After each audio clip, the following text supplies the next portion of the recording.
محسن اور زارا دونوں ہی باہر کھڑے رو رہے تھے۔ علیزے اٹھ کر کھڑی ہوئی تو شہزاد ہاتھ جوڑ کر سامنے کھڑے ہوتے ہوئے بولا، علیزے مجھے معاف کر دو۔ میں جانتا ہوں میری زیادتیوں کے لیے معافی بہت چھوٹا لفظ ہے، مگر اس سے بڑا کوئی لفظ ہے ہی نہیں۔ علیزے بہت پھیکی مسکراتے ہوئے بولی، مجھے کوئی شکوہ ہی نہیں، مجھے وہی ملا جو میرے نصیب میں تھا۔ آپ کوشش کرنا کہ میرے بچے کبھی کسی درد اور تکلیف سے نہ گزریں، بس یہی سمجھ لینا کہ میں نے آپ کو معاف کر دیا۔ محسن اور زارا دونوں کمرے کے دروازے سے سائڈ پر ہٹ گئے۔ علیزے باہر آئی اور شہزاد چاہ کر بھی اسے روک نہ پایا۔ یہ حق بہت سال پہلے کھو چکا تھا۔ علیزے جتنی خاموشی سے آئی تھی اتنی ہی خاموشی سے چلی گئی۔ زارا اپنے کمرے میں جانے کی بجائے محسن کے کمرے میں آ گئی اور روتے ہوئے بولی، بھائی آپ تو ہمیشہ میری ہر پریشانی دور کر دیتے ہو۔ آپ ماما کو روک لو پلیز، ماما کے بغیر ہم کیسے رہیں گے؟ اور دونوں بچے پھوٹ پھوٹ کر رونے لگے۔ حسن کمرے میں آیا تو انہیں روتے دیکھ کر پریشان ہو گیا اور وجہ پتہ چلنے پر وہیں زمین پر بیٹھ کر رونے لگا۔ روتے روتے کب ان سب کی آنکھ لگی خبر نہیں، مگر شہزاد کی تو جیسے نیند ہی کہیں بھاگ گئی۔ رات گزری اور دن چڑھا۔ محسن اور زارا نے سارا کا ناشتہ لے کر اس کے گھر جانا تھا۔ فجر کے بعد علیزے سوئی ہی نہیں، اسے اپنی بیٹی کی پسند کی ہر چیز خود تیار کرنا تھی۔ جس وقت علیزے ناشتے کی تیاری میں مصروف تھی، محسن نے خاموشی سے اس کے کمرے کی تلاشی لی اور اس کی میڈیکل رپورٹس ڈھونڈ کر نکال لیں جو علیزے نے کیس فائلز کے نیچے چھپا رکھی تھی۔ صبح 7 بجے کے لگ بھگ محسن شہزاد کے کمرے کے باہر کھڑا دروازہ کھٹکھٹا رہا تھا۔ کچھ 2 منٹ بعد آواز آئی، اندر آ جاؤ۔ محسن بظاہر بہت مضبوط لگ رہا تھا، مگر اس کے اندر جیسے ایک عجیب سی ٹوٹ پھوٹ ہو رہی تھی۔ شہزاد نے پوچھا، خیریت؟ اتنی صبح تم یہاں؟ ماما ٹھیک ہے نا تمہاری؟ اس بات کے جواب میں محسن نے کچھ کہنے کی بجائے علیزے کی رپورٹس سامنے رکھ دیں۔ شہزاد گھبرا کر بولا، یہ کیا ہے؟ محسن نے شہزاد کی آنکھوں میں دیکھتے ہوئے کہا، سوری بابا، دراصل میں نے کل رات آپ کی اور ماما کی ساری باتیں سن لی تھیں۔ یہ ماما کی رپورٹس آپ کسی ماہر ڈاکٹر کو چیک کروا دیں۔ ممکن ہے علاج کی کوئی صورت نکل آئے۔ بابا مجھے زارا کے ساتھ سارا کو ناشتہ دینے جانا ہے، مگر آپ کسی بھی بہانے مجھے روک لینا۔ میں آپ کے ساتھ ڈاکٹر پر جانا چاہتا ہوں۔ حسن اور زارا کو بھیج دینا۔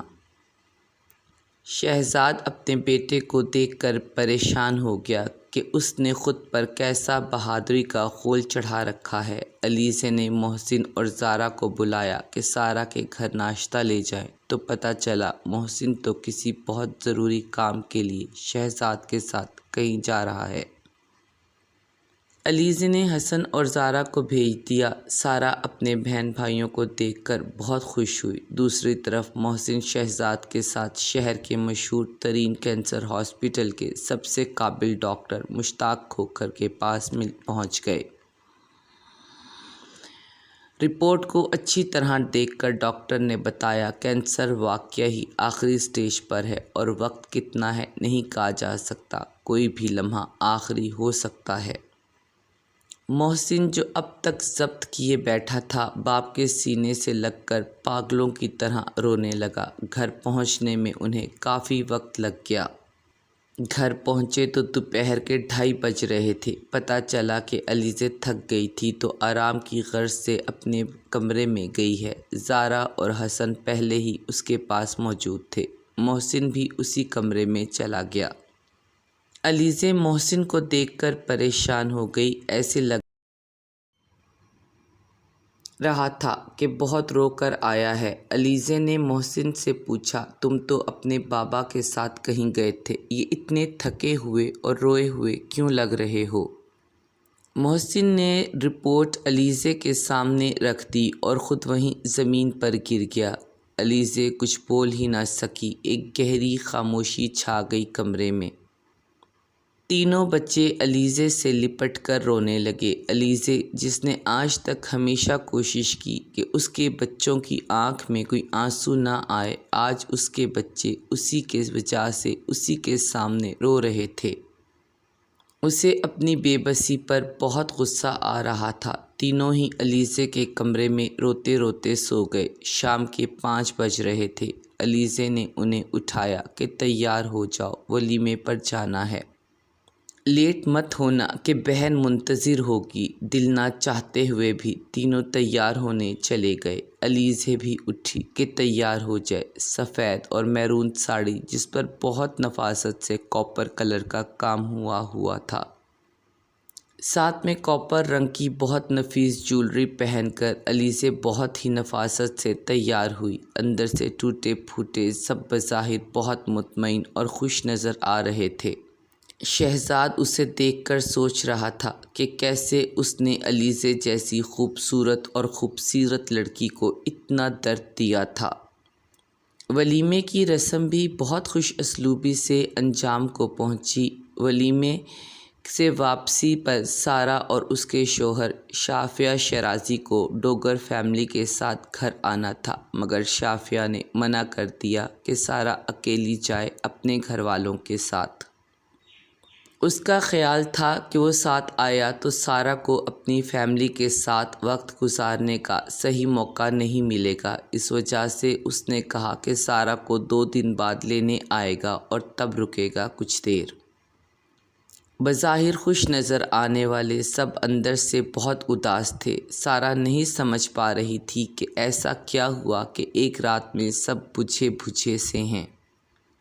زارا نے گھر پہنچتے ہی سب کچھ سارا کو بتا دیا۔ سب بچے کپڑے بدل کر اور فریش ہو کر علیزے کے کمرے میں آ گئے۔ وہ سب اپنا زیادہ سے زیادہ وقت علیزے کے ساتھ گزارنا چاہتے تھے۔ علیزے ان کے اترے چہرے دیکھ کر اداس ہو گئی اور انہیں سمجھانے لگی، موت برحق ہے، اس کی بس خواہش ہے کہ اس کے 4 بچے اس کے مرنے کے بعد بھی ایسے ہی ایک دوسرے کے ساتھ محبت سے رہیں اور کامیاب ترین انسان بنیں۔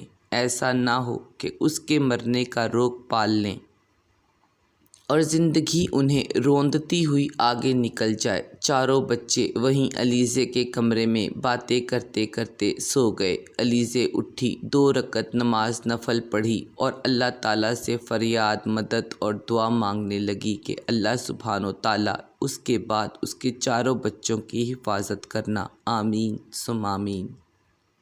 علیزے کو بہت نیند آ رہی تھی۔ اسے محسوس ہو رہا تھا کہ وہ صدیوں سے سوئی ہی نہیں، وہیں بیڈ پر جگہ بنا کر اپنے بچوں کے درمیان سو گئی۔ صبح کے 10 بج رہے تھے۔ بلقیس کو ملازموں سے پتہ چلا کہ رات سب بچے علیزے کے کمرے میں سوئے تھے۔ اسے حیرت ہوئی کہ پہلے تو کبھی ایسا نہیں ہوا۔ وہ انہیں جگانے خود علیزے کے کمرے میں آئی۔ اندر آ کر اس نے کھڑکیوں سے پردے ہٹائے اور سب کو آواز دی۔ سبھی جاگ گئے سوائے علیزے کے۔ علیزے کو اب جاگنا ہی نہیں تھا۔ آج علیزے کی زندگی کا سفر ختم ہو گیا تھا۔ ہر درد اور غم سے دور جا چکی تھی۔ شہزاد کی زندگی کی سزا کا سفر شروع ہوا۔ بچے پاگلوں کی طرح علیزے کو جگانے کی کوشش کرتے رہے اور شہزاد دروازے میں کھڑا سوچتا رہا کہ میری اصل سزا تو اب شروع ہوئی ہے۔ لمحہ بھر میں سب کچھ بدل گیا۔ آج شہزاد کو اپنے سارے سوالوں کے جواب مل گئے کہ علیزے کو کیوں اہمیت دی جاتی تھی اور کیوں وہ طلاق کے بعد بھی اس گھر میں رہ رہی تھی، کیوں وہ بہت خاص اور اہم تھی۔ آج شہزاد کو بلقیس کی بات بھی یاد آئی کہ کچھ گناہوں کی سزا نہیں ہوتی بلکہ کفارہ ادا کرنا پڑتا ہے۔ اس نے منزل کو بے نشان رکھ کر میرے قدموں کو رستہ بھیجا۔